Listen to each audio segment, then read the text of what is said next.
Welcome to the No Podcast with me, Nikki Spo. Go shorty, it's your birthday. What is up? Happy birthday to me, guys and gals. I am 35 today, and whoa, what a month, what a year, what a life. Man, a lot of wonky shit went down before my big 3-5, but I have to say that I am really freaking grateful, and I feel a big, huge, enormous shift happening in my life. Like all the things.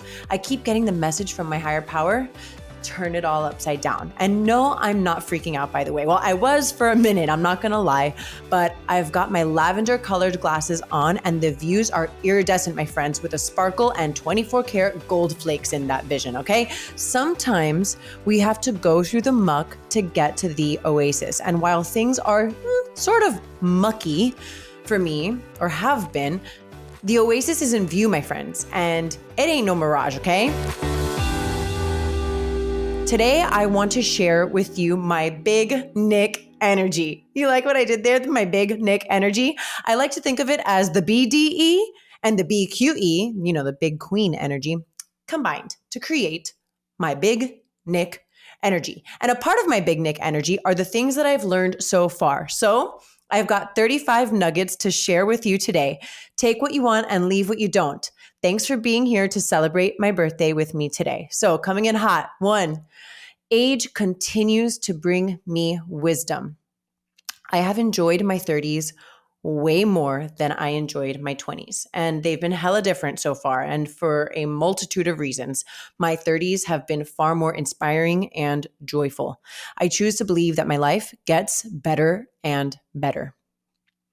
2, I am not, quote, too much for the right people. I believe this for you too. I personally have spent a lot of my life being told I was too much. I feel too much. I act too much. I dress too much, whatever. The list goes on.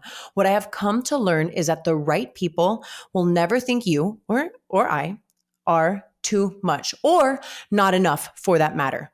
We are like Goldilocks, okay? At least, I don't know, that is the right story, right? Whatever the case, we are just right. 3, there is no end game. That's not to say that we can't improve. We can be just right? And have a mindset that we can get better. That's what I want for myself. And the sky is the limit. There's no cap on how great I want to become. I want to stay on a continuous up and up. 4, embracing the setbacks. On this journey up and up, there are always going to be inevitable setbacks. I have setbacks all the time. Today, I choose to make setbacks a part of the preparation for growth. What brings me back will eventually propel me forward. I really do believe that. Next up, 5 is gratitude grit. Gratitude grit saves me every time. Being resilient about making my gratitude list, even when I feel crappy, helps to change my perspective. I've mentioned that in countless episodes before. The gratitude grit changes my perspective. I consider myself to be borderline eternal optimist to a fault sometimes. I choose to see the good in people, and sometimes, I overdo it sometimes, right? I have relentless hope. This has brought me so much joy in my life, TBH, and also so much pain. But if I had to choose, I would still prefer to be an eternal optimist over a relentless pessimist.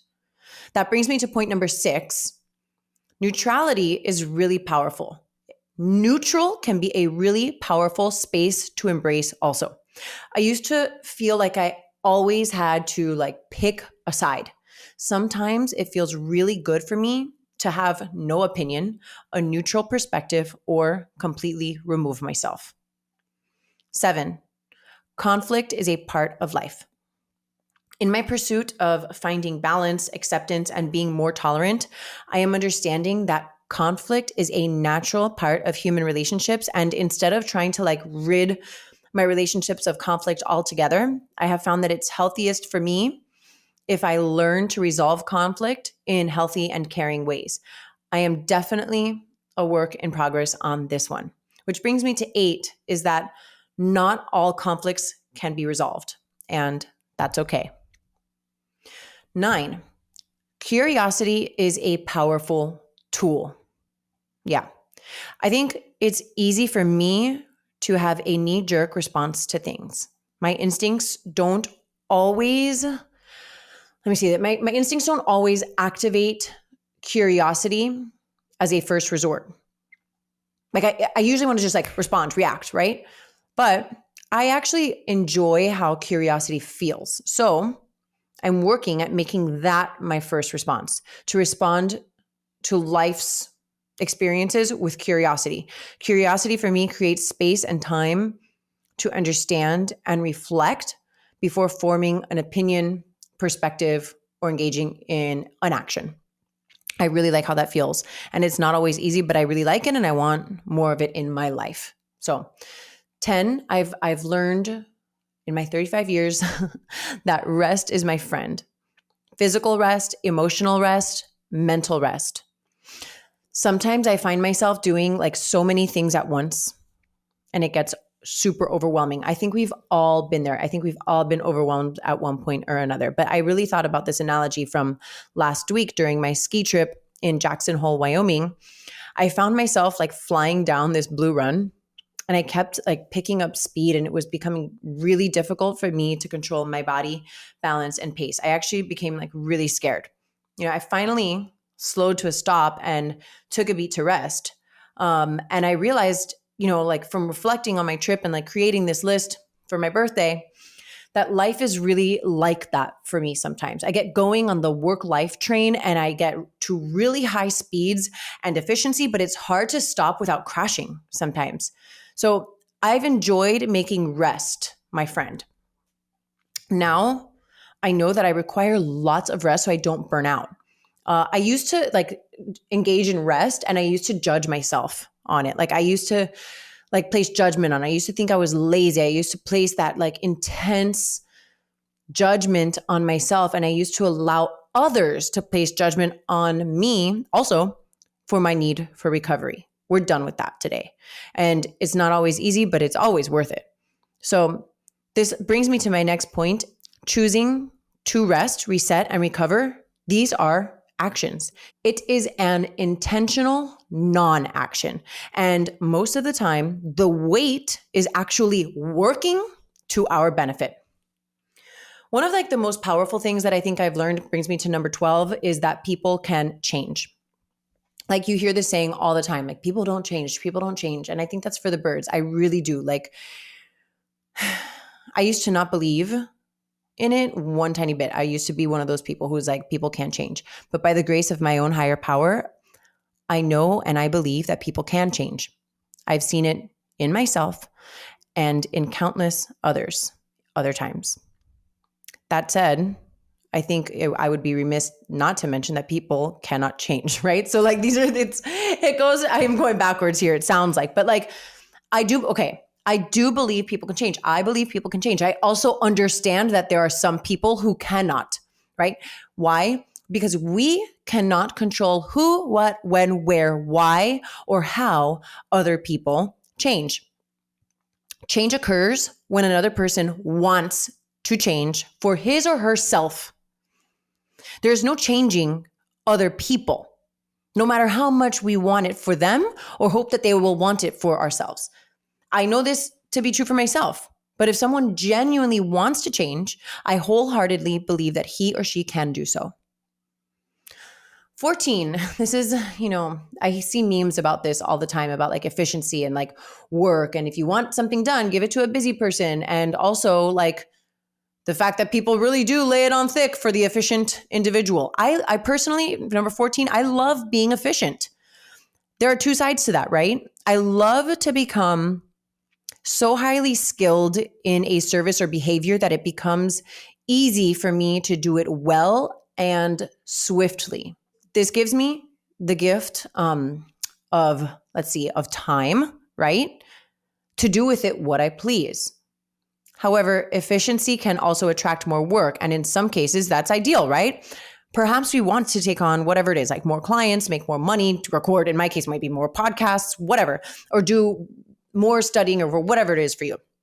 But on the flip, we have to be intentional about our boundaries when it comes to that. Number 15, encouragement is contagious. I love this and I believe in it. I believe in it so hard.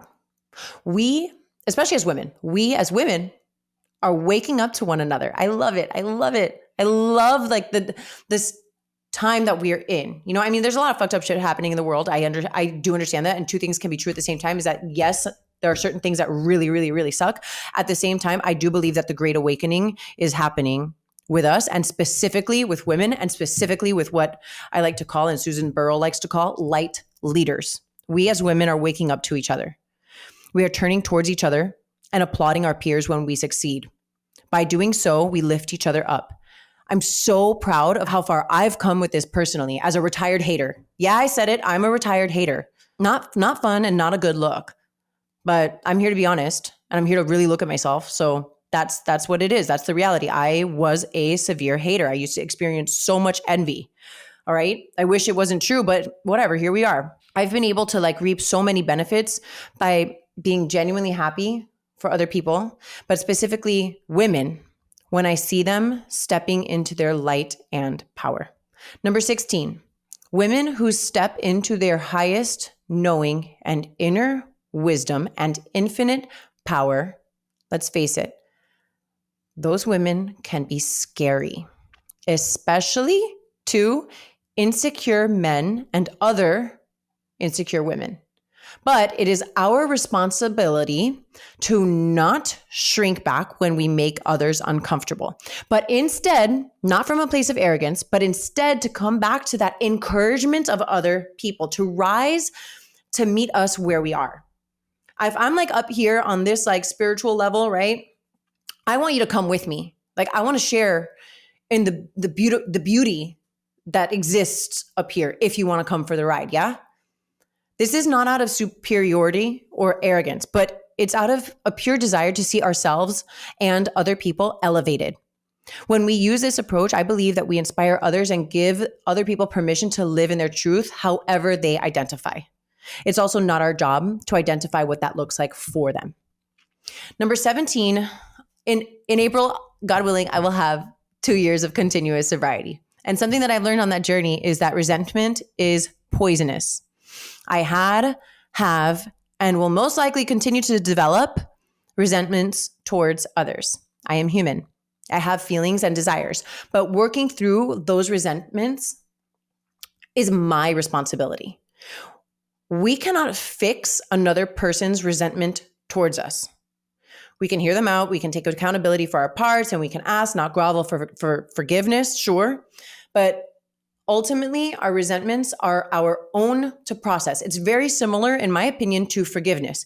We have to forgive others in order to free ourselves from the bondage of pain. We have to make a choice to let go of our resentments in order to be freed.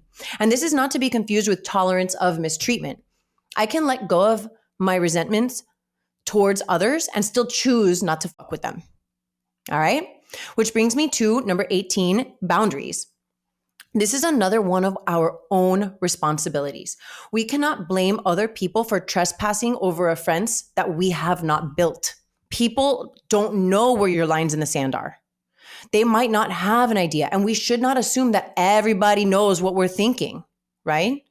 We have to put up our fence and our no trespassing signs where they belong. And this doesn't mean we have to build a brick wall, right? That people cannot ever come down. I think they're two different things, but we can build that fence and put up that no trespassing sign. And that doesn't also mean that I'm going to put a beware of dogs sign where I'm going to come at you if you cross my boundary. But let's be real. If the circumstances call for it, it's not necessarily beneath me. But my point is, it's our responsibility to set the boundaries.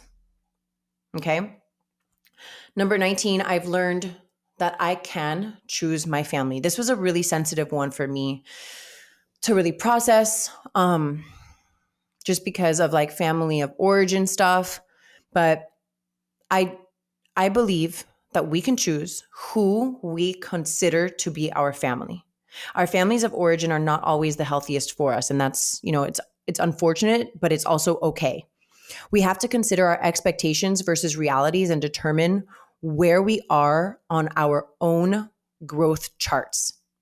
While we cannot control the people that we are born to, especially not as a child, I do believe as an adult, we can create families on our own terms.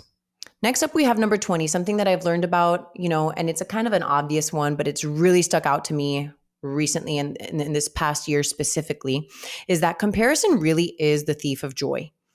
In starting a new business, I've really had to battle with my need to compare. It's easy for me to look up another person's podcast or, somebody else who might be doing something similar as me or somebody who's making more money doing what I'm doing. It's easy for me to go down that road, but I really hate the comparison game. And I've been victim to it, just like so many of us. Recently, I've been really making a conscious effort this year not to compare myself, my strengths, my shortcomings, my assets, and beyond to other people. I'm trying to keep my blinders on. And to be honest, it feels really, really good. I think this is why, people do delete their social media from time to time. And I might get wild and do that too. Not sure yet, but I do know that when I stop comparing, I feel a lot better. Number 21, not everyone grows at the same rate. So even though I may not be comparing myself to others, it's silly to think that I'm not paying attention to what's happening around me in my immediate surroundings, right? Here's the thing, growth is not linear. Trauma happens in phases, right? And so does healing. It has been unrealistic for me to assume that I can be fixed overnight. I think that there's there's somewhere in the world of toxic positivity, it can inspire the desire to be healed, as if it happens overnight. Growth takes time and everyone's timeline is different, which brings me to perspective. Number 22, perspective is everything. Our vantage points literally determine how we view the world. And I'm not here to judge it, but if I don't like what I'm seeing, maybe I have to move and get a better view, okay? All right. Number 3, I was put on this planet to have a great freaking time. I used to feel so ashamed of that. I remember going through my core values once and I was like, I want to have fun. And I remember thinking, you can't just be here to have fun. That's not, you have to serve and sacrifice, which is going to be number 24. But I do believe today that what makes my life meaningful is how much fun I am capable of having. And that said, I get to determine what fun looks like for me.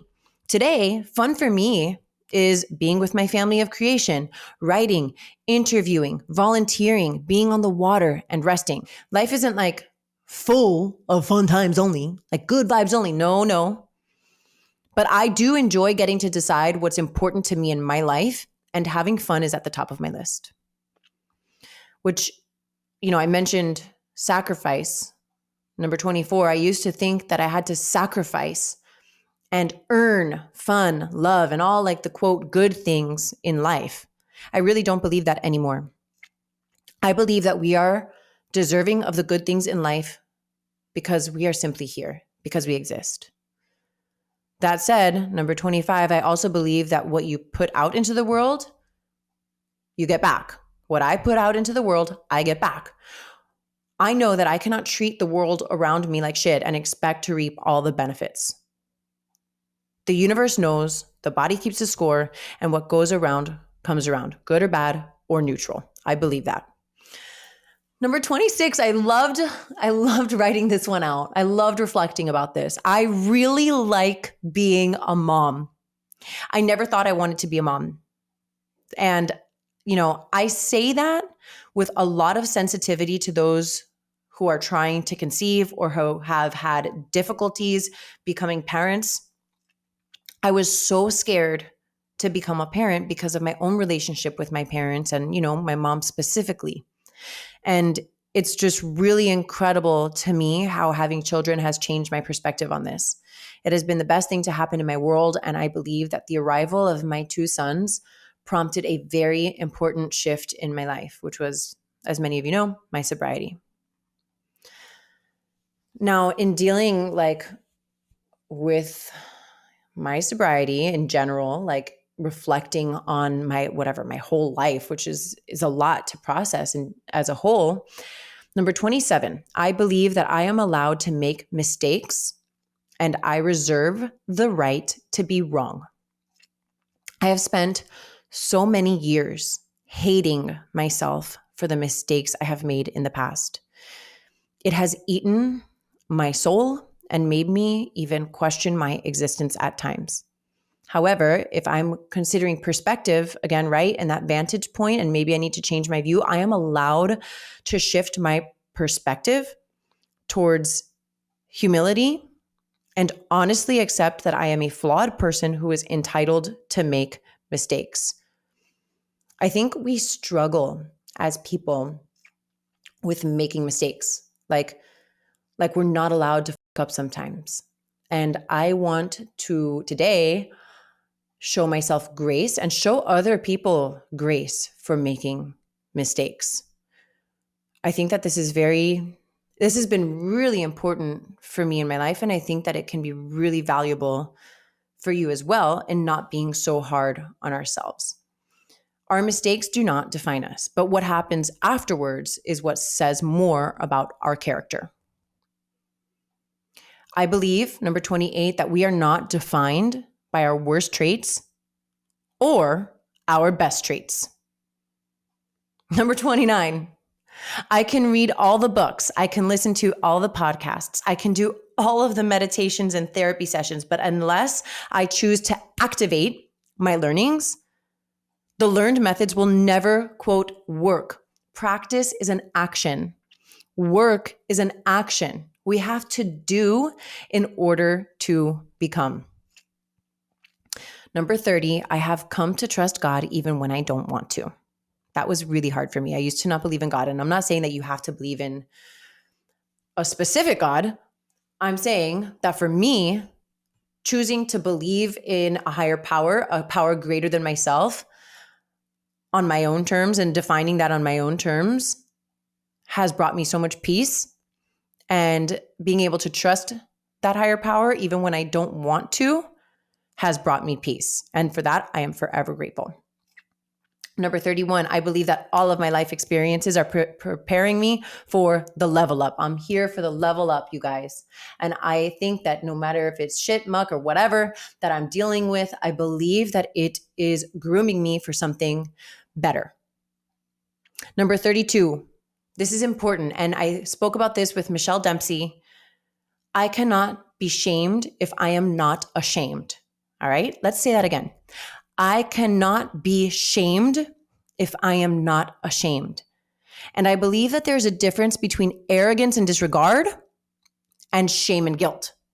Going back to reserving the right to be wrong, I can humbly understand and accept that I am imperfect and still release shame of my shortcomings, mistakes, or worst moments. Shame and guilt are poisonous. And that said, placing shame and guilt on others is too like drinking poison ourselves. So we don't want to do that to ourselves, and we also don't want to do that to other people. You know, sometimes I get carried away and I start talking in we's, and what I really mean is to speak in I. Like I don't want to put shame on other people. I know that it's poisonous for me, and maybe that hits for you and maybe it doesn't. Number 33, I will be forever grateful to feel something over nothing. I feel like if I start to feel nothing, I'm in big trouble. There's a song that was in the movie Garden State, and it's called Let Go by Frou Frou. And you want me to sing it for you? You're like, no, please, no. Let go, jump in. Oh yeah, what you waiting for? It's all right, 'cause there's beauty in the breakdown. Yeah, how was that? Was it okay? It started a little bit wonky. Okay. It says there, right, that there's beauty in the breakdown. No matter how dark it gets, I believe that my vision can adapt. No matter how dark it gets, I believe that my vision can adapt. I can choose to adapt, even if I do that with reluctance, which is sometimes a lot. Today, I am able to see beauty even in the most uncomfortable situations, and I'm really tremendously grateful for this skill. We're almost at the end of the road, you guys. Number 34, sometimes the hardest thing to do is stay present, but I've learned that it is one of the most important skills that I have developed and that I will continue to practice. And finally, number 35, it might seem obvious, but for a long time for me, it was not. But in saving the best for last, this also has happened over the course of the last 2 years of healing work that I've done, and I am tremendously proud of it. Number 35, I know that my life matters. I know that your life matters too. And I'm grateful to be on this journey together. You guys, truth speakers, thank you so much for listening to my birthday thoughts. I hope some of it was insightful for you. I can't tell you what's best for you to do when you have your next solar return, your next birthday, but I definitely know that for this Aries, writing down and speaking my 35 treasures into the universe has been quite the gift. I am grateful to share this with you, and I hope you come back for more of The Know with me, Nikki Spo.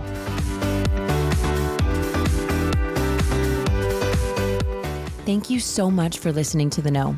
If you loved this episode, go ahead and share it with a friend. Words are so powerful, and someone may need to hear what we covered today.